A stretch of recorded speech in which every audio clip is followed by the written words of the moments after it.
और अच्छे से ट्रेडिंग को सीख रहे होंगे। जैसा कि पिछली वीडियो में हमने अपने सीखा कि साइडवेज ट्रेंड क्या होता है।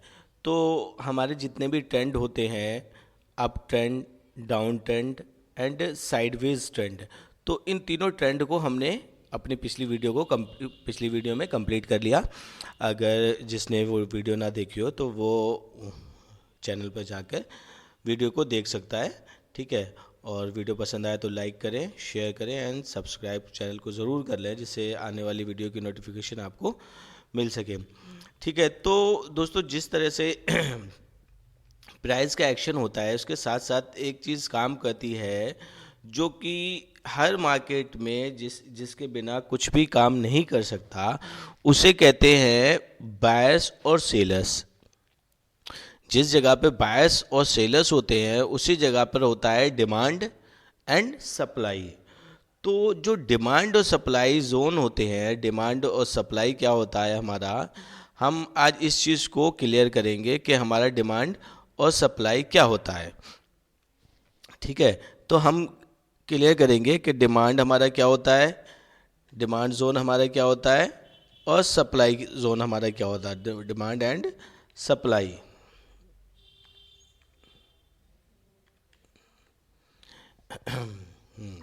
तो आज हम इस चीज़ को क्लियर करेंगे कि हमारा डिमांड एंड सप्लाई जोन क्या होता है।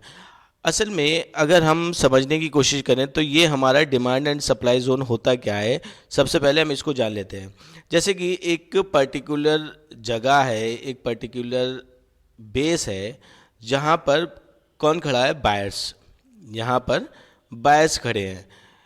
तो इन बायर्स को, यहाँ पर खड़े हैं बायर्स,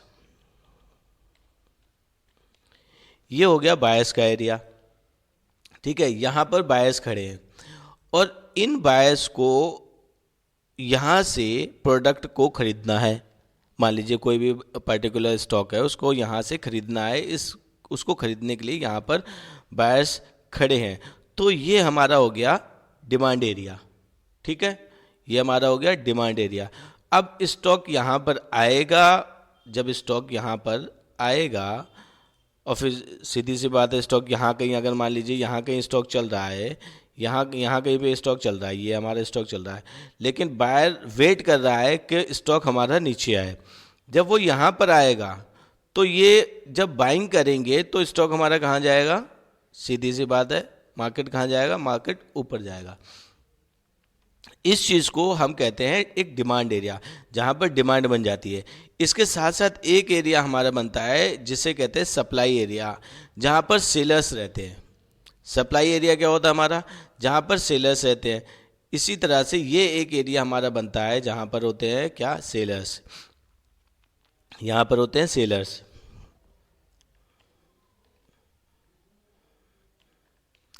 यहाँ रहते हैं सेलर्स।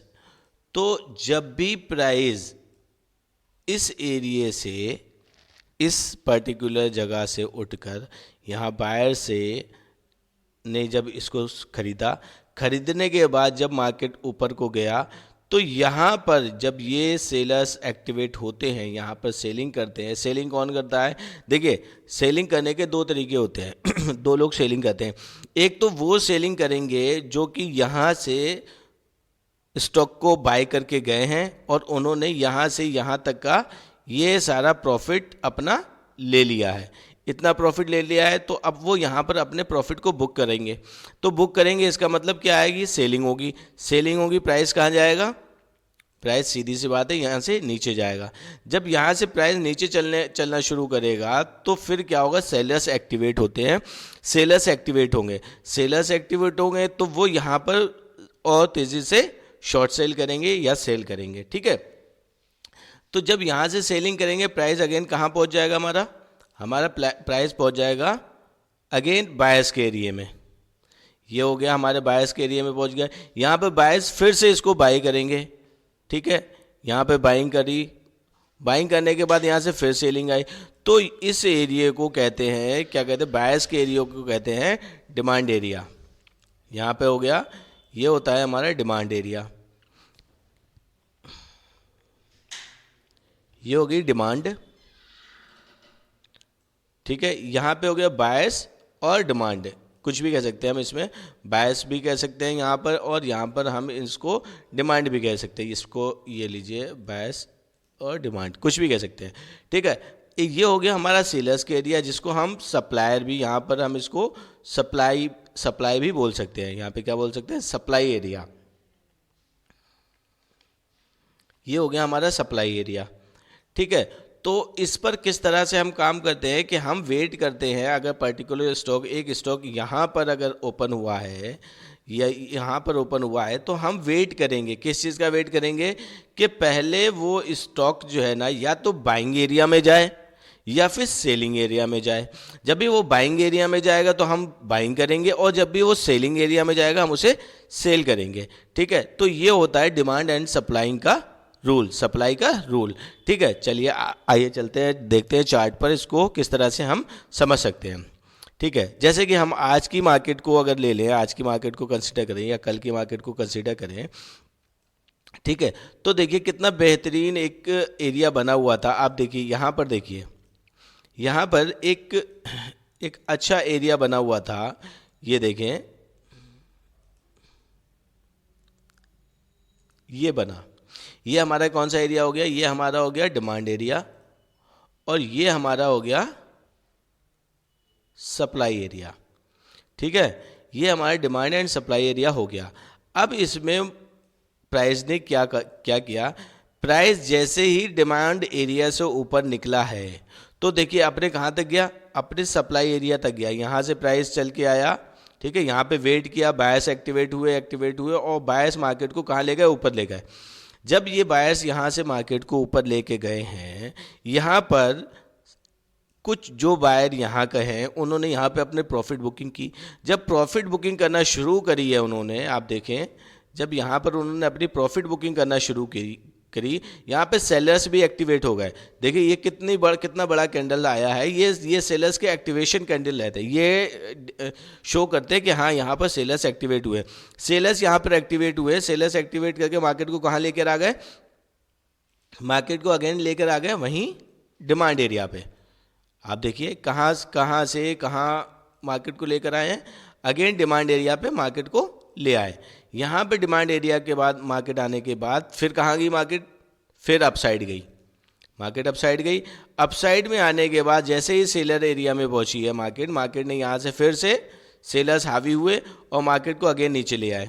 जब यहाँ पे मार्केट को लेकर आए, फिर मार्केट में क्या आया, बायर्स आए। बायर्स के आने के बाद यहाँ फिर ऊपर लेके गए, फिर नीचे आए, फिर वही काम चलता रहा। इसको कहते हैं buyers and supply, demand and supply area. Again होता क्या है, जब भी एक सप्लाई एरिया ब्रेक होता है तो वो बन जाता है बायर एरिया।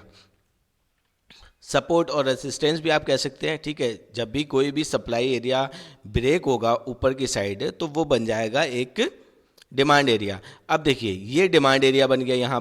यहाँ से प्राइस ऊपर गया, फिर नीचे आए, यहाँ से देखिए यहाँ पे बाइंग हुई और ऊपर गई। अब ये सप्लाई एरिया हमारा क्या बन गया था, हमारा अब सप्लाई एरिया ये आ गया, ये हमारा सप्लाई एरिया बन गया।